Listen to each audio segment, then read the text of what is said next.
Et voilà pour ce reportage de Jean-Carl Lambert et de Raphaël Durosel. Et nous sommes ici avec vous, Bernard-Henri Lévy, devant ce superbe pont Alexandre III. Alors on a choisi le lieu en se disant, bon bah c'est un hommage. La première pierre a été posée par le tsar Nicolas II, c'était le fils d'Alexandre III, et c'était pour symboliser l'amitié entre la France et la Russie. J'imagine que vous saviez tout ça, mais je le dis pour tout le monde, à commencer par moi.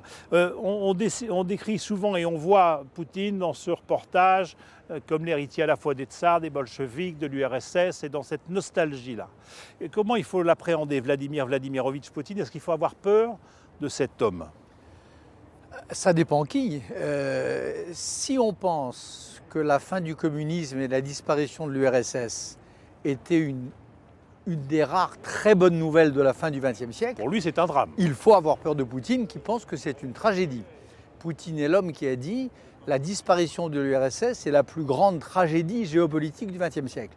Quand on pense le contraire, comme un grand nombre de vos spectateurs qui pensent qu'au contraire ça a été un moment de libération pour les Russes, pour l'Europe centrale et pour l'Europe tout court, il faut avoir peur de cet homme qui veut la restaurer, oui. C'est son but, c'est de restaurer cette grande Russie, URSS, empire russe. Il l'appelle autrement, il l'appelle l'Union eurasiatique.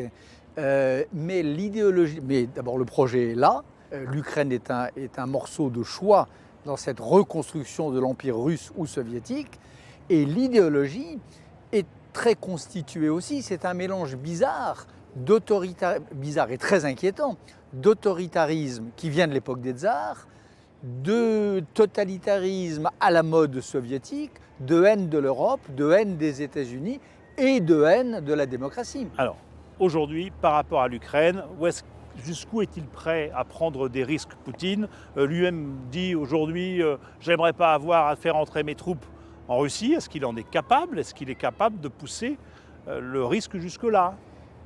Il ira jusqu'au point où les Européens et les Américains le laisseront aller. C'est aussi simple que ça.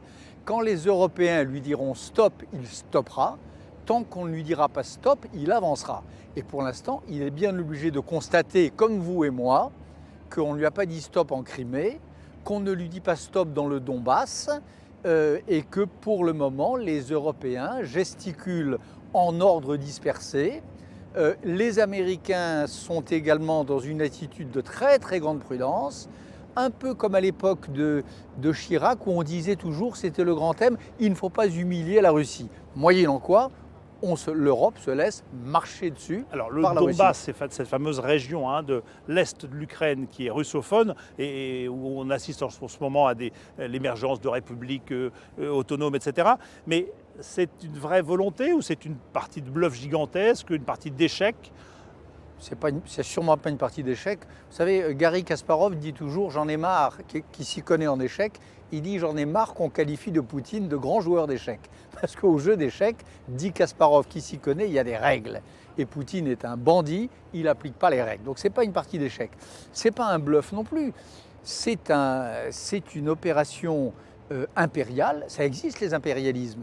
L'Europe a été impérialiste, l'Amérique a été impérialiste. Aujourd'hui, la Russie est impérialiste. Face à une Europe qui, vous le dites, ne bouge pas pour l'instant parce qu'elle s'est construite sur la paix. Je ne crois pas qu'elle ait très envie de rentrer ou d'envisager de rentrer dans une guerre.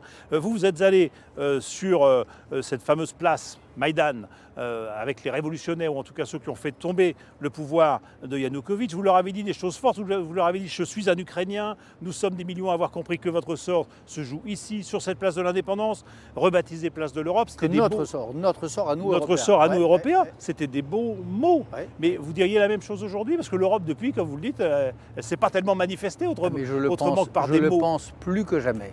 Je pense que si l'Europe est incapable de manifester concrètement son soutien au peuple ukrainien, l'Europe est morte. L'Europe aura honte d'elle-même et nous aurons honte d'avoir laissé faire cela. Mais ce soutien, ça va jusqu'à faire la guerre, à mourir pour Kiev ou l'Ukraine? Bien sûr que non, personne ne parle de faire la guerre, mais ça veut dire par exemple les fameuses sanctions économiques qui ne sont même pas appliquées. Est-ce que vous savez qu'il y a quelques jours se trouvait à Paris pour rencontrer les plus hauts responsables de la diplomatie de notre pays, le président de la Douma, qui est sur la liste des sanctions. Mais sous prétexte qu'il était invité par l'UNESCO, il avait une sorte de sauf-conduit.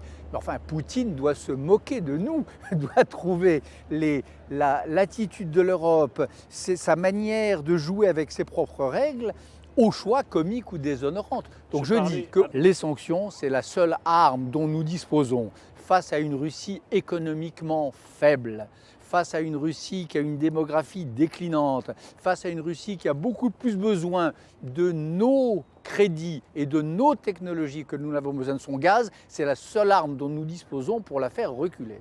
Merci Bernard Olivier. Alors vous parliez de la faiblesse économique aussi de la Russie, on pourrait aussi parler de la faiblesse de l'Ukraine qui est un peu asphyxiée aujourd'hui.